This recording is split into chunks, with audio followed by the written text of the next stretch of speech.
At TWA, a business trip to Europe won't cramp your style. Only TWA has replaced coach with comfort class, giving you the most legroom of any airline flying to Europe at no extra cost. So you can relax on more nonstops to more European cities. And now you can stretch out on the only morning nonstop to Paris. TWA makes going to Europe on business a pleasure.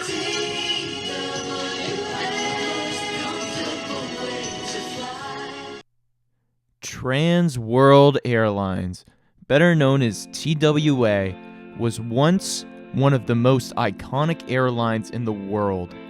It was a carrier of choice for Hollywood stars, business tycoons, and adventure seekers during the golden age of air travel. But how did TWA rise to the top, only to come crashing down to bankruptcy in obscurity? Let's dive into the fascinating history of TWA. TWA's story begins in 1925, during the infancy of commercial aviation. It started as two separate airlines, Western Air Express and Transcontinental Air Transport. In 1930, these two merged to form Transcontinental and Western Air, or TWA. The company's goal was ambitious, to offer coast-to-coast flights in a single day. A major turning point came in the early 1930s when famed aviator Charles Lindbergh served as an advisor, helping to map routes for the airline.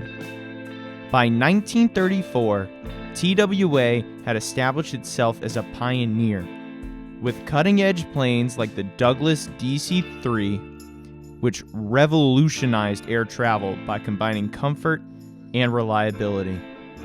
In 1939, TWA entered a new era under the ownership of billionaire Howard Hughes. Hughes wasn't just a businessman, he was an innovator. He pushed TWA to the forefront of aviation technology, introducing the luxurious Lockheed Constellation, a plane that set a new standard for speed and passenger comfort. By the 1950s, TWA was a global powerhouse, earning the nickname the airline run by flyers. Its international routes connected cities like New York and Paris, making it one of the first truly global airlines. TWA thrived during the jet age of the 1960s. It was one of the first airlines to operate the Boeing 707, making long-haul flights faster and more efficient. Its planes were decked out with the latest amenities, and its flight attendants became icons of style and service. However, cracks began to form in the 1970s.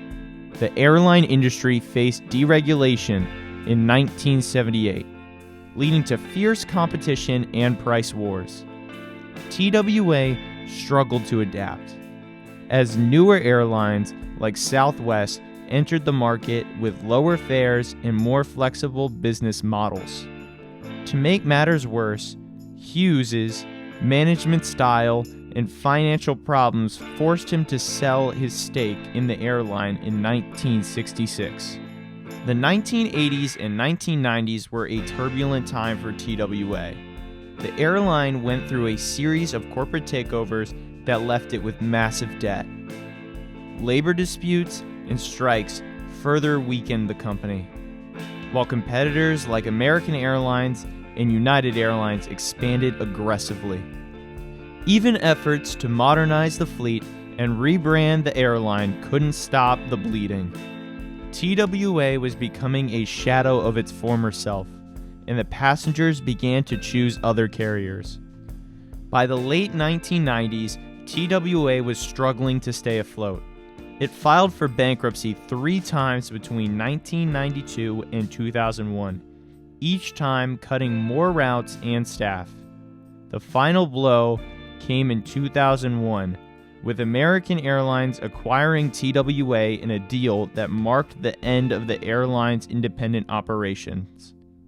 Though TWA ceased to exist as an airline, its legacy lives on. The iconic TWA terminal at JFK Airport has been transformed into a TWA hotel, a retro-themed tribute to the golden age of air travel.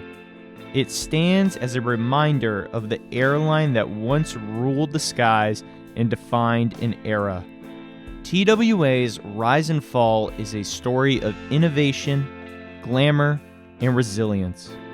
It helped shape the aviation industry and brought the world closer together, even as it faced challenges that ultimately proved insurmountable. Today, we remember TWA not just as an airline, but as a symbol of a bygone era when flying was more than a journey. It was an experience.